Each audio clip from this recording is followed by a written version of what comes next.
ሰላም ጤና ይስጥልን ተመልካቾቻችን ከአንከር ሚዲያ ዝግጅት ክፍል የአክብሮት ሰላምታችንን እናቀርባለን። ዜናዎችን ይዤ መጥቻለሁ። መሳይ መኮንን ነኝ።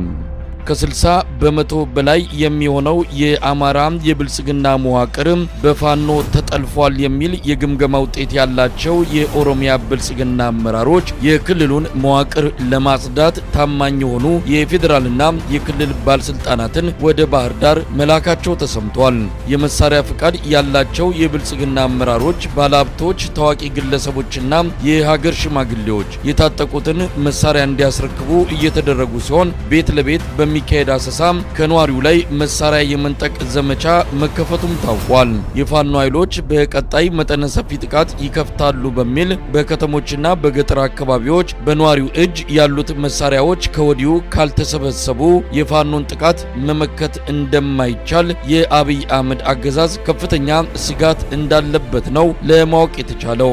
እንደ አዲስ በተጀመረው የመሳሪያ ነጠቃ ዘመቻ በአንዳንድ አካባቢዎች የተወሰኑ መሳሪያዎች መሰብሰባቸው የተገለጸ ሲሆን ዘመቻው ያልታሰበ ውጤት ሊያመጣ ይችላል የሚልም ስጋት አገዛዙ እንዳለው የአንከር የመረጃ ምንጮች ገልጸዋል። ለፋኖ ሙሉ ድጋፉን እያሳየ ያለውን ህዝብ ይበልጥ ወደ አጠቃላይ የህዝብ ንቅናቄ ይለውጠዋል፣ ህዝቡ መሳሪያውን ይዞ ይሸፍታል የሚል ፍራቻ በአገዛዙ ዘንድ እንዳለም ነው በመረጃ ምንጮች የተገለጸው። ከትላንት እሁድ ከሰዓት በኋላ ጀምሮ በአማራ ክልል በሁሉም የመንግስት ባለስልጣናትና በዋነኝነትም በጸጥታ አመራሮች ላይ የሚካሄደው ስር መሳሪያቸውን ተነጥቀው በካምፕ የሚቆዩ እረፍት እንዲወጡና ክትትል እንዲደረግባቸው ከስራ እንዲሰናበቱና ክትትል እንዲደረግባቸው የተደረጉ ሲሆን ታስረው ምርመራ የሚደረግባቸው ወደ ብር ሸለቆ ወታደራዊ ካምፕ፣ ወደ ዳንግላ ልዩ ኃይል ማሰልጠኛና ባህር ዳር ወደሚገኘው መከላከያ ኮንስትራክሽን ድርጅት ወታደራዊ ካምፕና ወደ ሌሎች ማጎራ ጣቢያዎች እየተወሰዱ እንዳለም ነው ያገኘነው መረጃ የሚያመለክተው። በአሁኑ ሰዓት ባህር ዳር በሚገኘው በመከላከያ ኮንስትራክሽን ድርጅት በርካታ የብልጽግና የዞንና የወረዳ አመራሮች በተለይም የጸጥታው መዋቅር አመራሮች መታሰራቸው ታውቋል። የኦሮሚያ ብልጽግና ከወራት በፊት ባደረገው ግምገማ በአቶ ገዱ አንዳርጋቸውና በአቶ ደመቀ መኮንን ኔትወርኮች የተያዘውን የአማራ ብልጽግና መዋቅርን መበጣጠስ ካልተቻለም የአማራ ክልል ጉዳይ ለፌዴራል መንግስቱ ስልጣን ከፍተኛ አደጋ እንደሚሆን በግልጽ ማስቀመጡ የሚታወስ ነው።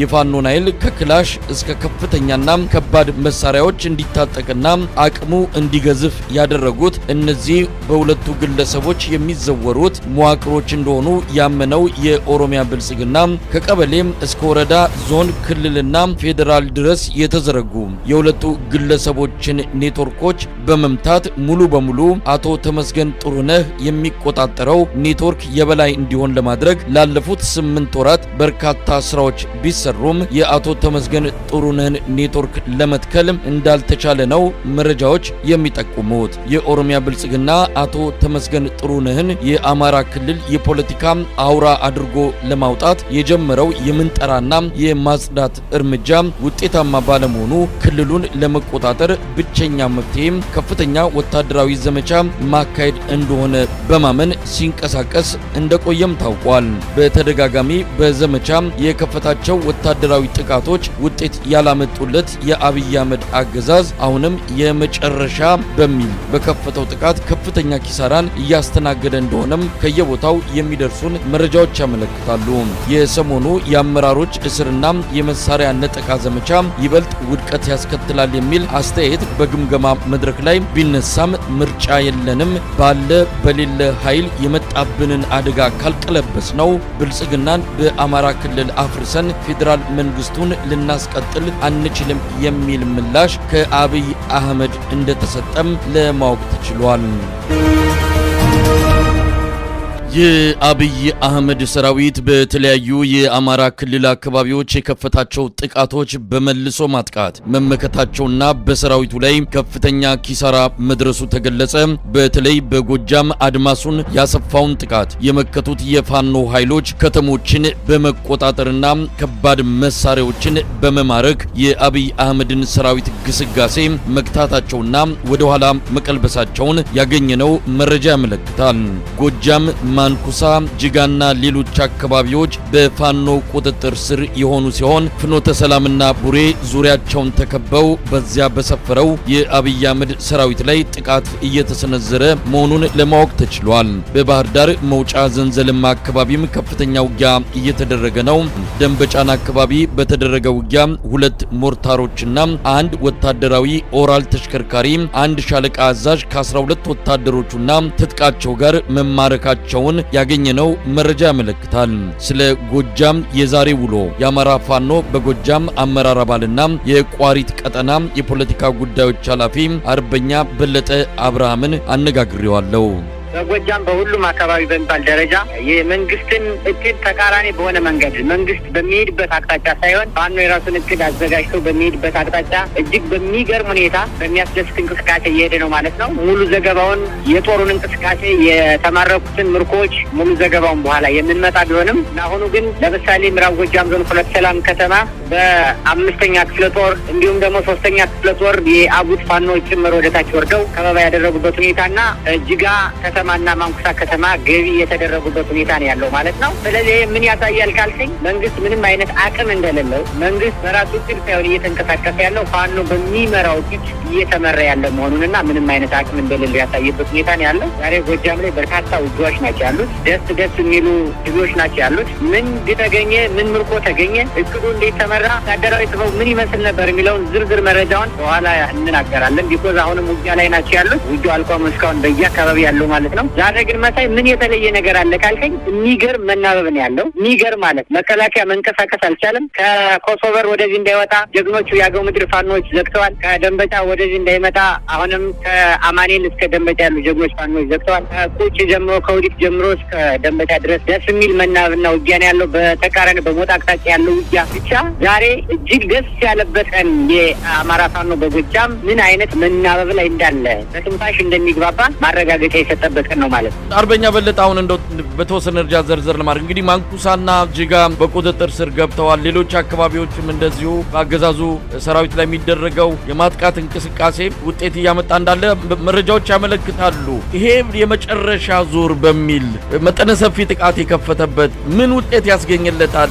የያዘውን እያጣ የመጣበት ወይስ በእጁ የሚገኘውን እያጣ የመጣበት ሁኔታ ነው የተፈጠረው? ልክ ነው መሳይ። እኔ ይህንን አንድ ከእግር ኳስ ተጫዋች ከእግር ኳስ አሰልጣኝ ጋር መስለዋለሁ። አንድ እግር ኳስ አሰልጣኝ መጀመሪያ አስተላለፍ የሚያስገባቸው 11 ተጫዋቾች እሱ የሚፈልጋቸውና ውጤት ያመጡልኛል ብሎ የሚፈልጋቸውን ተጫዋች ነው የሚያሰልፈው። በሴምቲንግ ብርሃኑ ጁላ ወደ ጎጃም ሆነ ወደ አማራ ክልል መጀመሪያ ውጤት አመጣበታለሁ ያለውን 23ኛ ክፍለ ጦር ወይም ምስራቅ ዕዝን 59ኛ ክፍለ ጦርን በሚያምናቸው ጀነራሎች አሰልፎ አይቶታል። አላዋጣውም። አሁን እያሰለፈ ያለ የተስፋ መቁረጥና ይመስሉ ተማርከው በነበሩ በነ አዳምነ መንግስቴ ነው እያስመራ ያለ ማለት ነው። አሁን መንግስት እያሰለፈ ያለ ልክ እንደ እግር ኳስ አሰልጣኝ ቤንችና መጀመሪያ ያሰልፋቸው ተጫዋቾች ውጤት አላመጣለት ሲሉ ቤንቾችን ነው እያሰለፈ ያለው ማለት። ስለዚህ በቤንች ደግሞ ውጤት ብታመጣም ባታመጣም አላማው ጊዜ መጨረስ ነው የሚሆነው ማለት ነው። አሁን በተያዛቸውን ቦታዎች እያጣ ነው ያለው። ለምሳሌ ማንኩሳ ብርሸለቆ እዛው ይታወቃል ስንት ኪሎ ሜትር እንደሆነ። ጅጋ ምን አይነት ስንት ጊዜ እንደቆየበት ይታወቃል።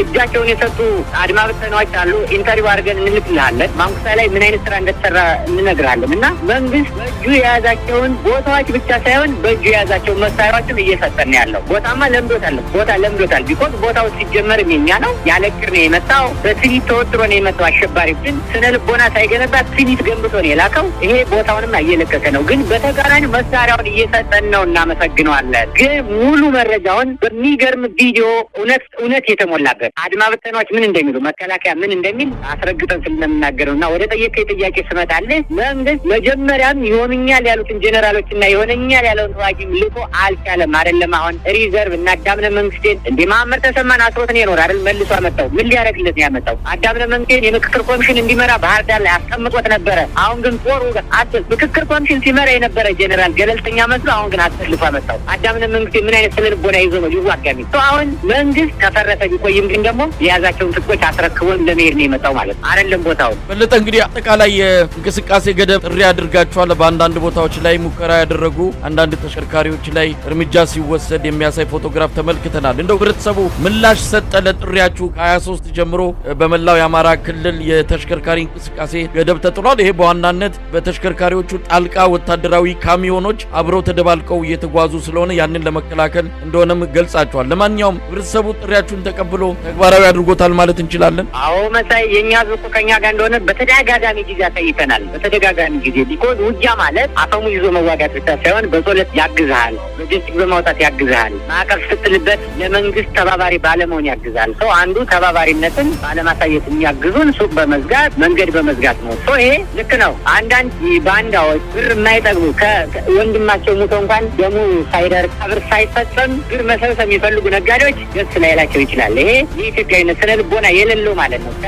ከህይወት በላይ ገንዘብ የሚያስቀድም ነገር ግን ህዝቡ ምንድን ነው ለእናንተ ያለው አመለካከት ካልከኝ፣ ህዝቡ ጥሪያችንና ክብሩ ጥርቅም አድርጎ ይዘጋል፣ ዘግቷል። ይሄ ምንድን ነው ትርፉ ካልከኝ፣ በባለፈው ትርፍ አግኝተናል። ለምሳሌ አሁን በአሁኑ ወቅት አስብ ውጊያ ተደረገ። ከመላ ጎጃም አስፋልት ጥርቅም ተደርጎ ውጊያ ሲደረግ ትራንስፖርት ቢኖር ነው የሚጎዳ መኪናው ነው የሚቃጠል መኪናው ነው። ተስፋ የቆረጠ መንግስት የኔ አይነት መስማት የተሳናቸውን የኔ አይነት መራመድ የማይችሉ ህጻናትንና ትልልቅ ሰዎችን ሲገል ሲቆራረጥ አይተዋል። በዋናነት የትራንስፖርት መቆም መንግስትን ተገን አድርጎ መንግስት ይህን ትራንስፖርት ተገን አድርጎ የሚሄደውን ኪሳራ ከመቀነስም በላይ በእነሱ ላይ በምስሎች ላይ የሚደርሰውን ቃጠሎም ይቀንሳል። ቢኮዝ መንግስት ኢኮኖሚካሊ ማውደም ይፈልጋል። መሳይ ኢኮኖሚካሊ ማውደም ይፈልጋል፣ ዲሞራላይዝ ማድረግ ይፈልጋል። ይኸው ሰሞኑን ካቢኔዎችን ጠራርጎ እያሰራቸው አይደል? ይህን ቀድመን ተናግረናል እኮ ሞታችን ፊትና ኋላ ይሆናል እንጂ የምንበላው በጋራ ነው። ስለዚህ ወደ ትግሉ ተቀላቀሉ ብለን ተናግረን ነበር። አንተ እንዲያውም ኢንተርቪው አድርገልኛል። ስለ አመራር መግለጫ መስጠት ተነስቶ ስለናገኘው ተሻገሩ ተነጋግረናል። እንዲያውም በአንተ ኢንተርቪው ማለት ህዝቡ ከኛ ጋር ነው አይደለም። ትራንስፖርት ሌላ ህይወቱን ለመስጠት የተዘጋጀ ህዝብ ነው ያለን። ትራንስፖርት በመቆሙ ደግሞ በጦርነቱ ላይ የሚያመጣውን ትርፍና በእነሱ ላይ የሚያመጣውን ኪሳራ ምን ያህል እንደሚቀንስ ቀድሞ የተረዳ ህዝብ ነው ያለን ማለት ነው። እንደው በለጠ እንግዲህ መግለጫ ሰጥተዋል። የህግ ማስከበር ዘመቻ ልናደርግ ነው የሚል ብዙ የነሱ ደጋፊዎች ምናልባትም ፋኖ ከተመለጠ ከዚህ በኋላ በአማራ ክልል ህግና ስርዓት ማስከበር ብቻ ሳይሆን የብልጽግና ስርዓት ዳግም ክልሉን ወደ ሰላምና ልማት መልሶ እንደ ሌሎቹ አካባቢዎች አማራ ክልልም የብልጽግና የበላይነት የሚታይበት ይሆናል የሚል ውጤቱን አስቀድሞ ከወዲሁ ደስታቸውን እየገለጹ ይገኛሉ። እንደው ይሄ መግለጫ ምንን ያሳያል? ከ15 ወራት በኋላ አሁንም የህግ ማስከበር ዘመቻ ብለው እንደ አዲስ ለደጋፊዎቻቸው እየገለጹ ናቸው። አዲስ ነገር አለ? ምንም ባይዘወይ መንግስት አሁን ይሄ ማለት መንግስት አለ ብዬ ባላስብም ካሁን እኛን ያስተማረን ሁኔታ አለ። እንድንደራጅ የቆይታ ጊዜ እንድናገኝ እርስ በርስ እንድንናበብ መሪያችንን እንድንመርጥና እንድንመራረጥ ሳይገባው ወደ ትግል የገባውን ሰው እየመረጥን እንድናስወጣ ጊዜ ፈቅዶልን ካሁን ድረስ በሚገርም ፍጥነት እየተደራጀን ራሳችንን እያወቅን ነው። መንግስት ልክ ነው እኮ በጣም ሃይማኖታዊ ስብከት በሚመስል ደረጃ ነው እየተነጋገሩ ማለት ይሄ ኢሉዥን ቅዠት ነው እኮ የሚቃዩት። እኔ አይቼዋለሁ። የተወያዩትን ውይይትም ስለደረሰኝ አይቼዋለሁ። በጣም ከሚገርም ሁኔታ ኢትዮጵያን የአፍሪካ ማማ ማድረግ፣ ኢትዮጵያን ማበልጸግ፣ እነዚህ ደግሞ በ2017 የተያዘው እቅድ የሚያጓጓ መሆን አለበት። ከየት ይመጣል? የህግ ማስከበር ሳይሆን አሁን መቀጠል እንችላለን አንችልም? እንዴት ነው መቀጠል የምንችለው? የት ሂደን ነው? አሁን አፍሪካ ውስጥ ነው የምንደበቀው ወይስ አውሮፓ ውስጥ የምንደበቀው የሚለውን ነው የሚነጋገሩ። ስለውስጥ ለሚዲያማ እኮ መሳይ ከዚህ በላይ መናገር አለባቸው። ቢኮዝ እኔ ብዙ ጊዜ እናገረዋለሁ። ደርግ ቪዲዮ እያየው እኛ የዚያኔ ባንደርስም 1983 ከመሆኑ በፊት ሸዋሮቢት ደርሳ ህዋትንጫዋን እያለ መድረሻ እናሳጣታለን እያለ ለካቢኔዎቹ ሞራል የሚሰንቅ ፍንጭ ይሰጥ ነበር። ነገር ግን ሳምንት አልቆየም ያን በተናገረ ማለት ነው። ዘሴንቲንግ ብልጽግና እንዴ አይደለም። እዚህ ሰላሌ ላይ ኪሎ ሜትር በማይሞላ መኪና እየታፈነ ባለበት ሰዓት፣ አዲስ አበባ ላይ ሰው ታፍኖ በሚወጣበት ሰዓት ካቢኔዎቹንማ እንደዛ ቢሆንማ እኮ የአማራ ክልል ካቢኔዎች ሙሉ አያስራቸውም ነበር። ብልጽግናን አሁን እያጠፋ ነው ያለን እሱም እኛም ተባብረን ነው ማለት በመተባበር እሱ ብልጽግናችን እኛ ከምንገላቸው ወደኛ ስንመክራቸው አልሰማ ሲሉ እኛ ባገኘነው አጋጣሚ እያስወጣን ከምንይዛቸው መንግስት አሁን ጥርግርግ አድርጎ አስሮልናል። እሰየው ነው። ይሄ በጣም እያገዘን ነው። ቢኮዝ አመጣጡ ከላዩ ላይ እቅዱ የአማራን ህዝብ ማጥፋት፣ የአማራን ስነ ልቦና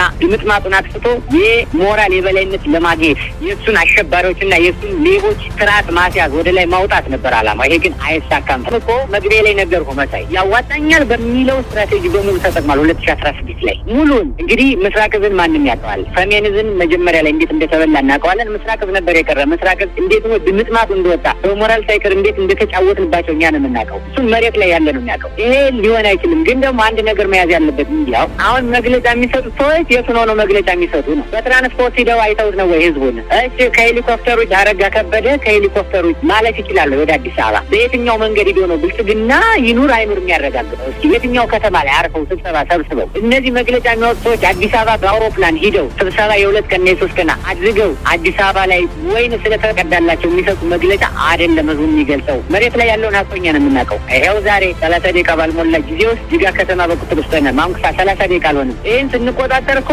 ቴምፔ አለ፣ ታንክ ማለት ነው ብረት ለበስ ታንክ 23 አለ፣ ሞርተር አለ፣ ዲሽቃ አለ፣ 3 አውሮፕላን በአየር ላይ መሳይ 3 ሄሊኮፕተር የህዝቡን ስነልቦናና የተዋጊውን ስነልቦና ለመቀልበስ 3 አውሮፕላን 3 ሄሊኮፕተር በአየር ላይ ያንጃብብ ነበር። የእኛ ተዋጊ ግን ለዓላማው የሚሞት አፈሙዝ የሚጨብጥ ተዋጊና ለምን እንደሚሞት ስለሚያውቀው ቦታ አልሰጠውም። ጅጋ ከተማና ማንኩሳ ከተማን 30 ደቂቃ ባልሞላ ጊዜ የሚያዝ አቅም እንዳለው አሳይቷል ማለት። አሁንም ከበባ ውስጥ ያሉ መከላከያዎችና አድማ ብተናዎች አሉ። የመንግስት የተለየ ስነልቦና ይዞ ሊመጣ አይችልም። የራሰ ድምጥ ማጥወጡ እርስ በርስ ይበላላ ካልሆነ በስተቀር አሁን እንደምናየው እርስ በርስ ይበላላ ካልሆነ በስተቀር የተለየ ስነልቦና አይኖረውም። ቢኮዝ ስነልቦናው አምልጧል። እኛ በጣም ሳንግባባ በጣም ሳንደራጅ ነበረ መንግስት የሚባለው አሸባሪ ቡድን ማጥፋት ካለበት ማጥፋት የሚችል ነገር ግን ውጊያው አላማችን ፍትሃዊ ስለሆነ ፍትሃዊ ውጊያ ስለሆነ ከመሞት መዳን ስለሆነ የህልውና ጉዳይ ስለሆነ ህዝባዊ ትግል ስለሆነ ምንም ቢሆን ወደኋላ የሚቀለበስ ትግል አይደለም። እኛ የበለጠ እየጠናከርነ አዳዲስ ቦታዎችን እየያዝነ አዳዲስ መሳሪያዎችን እየታጠቅነ እንሄዳለን እንጂ መንግስት በሚዋጣው ጋዳታ ባይሆን እኮ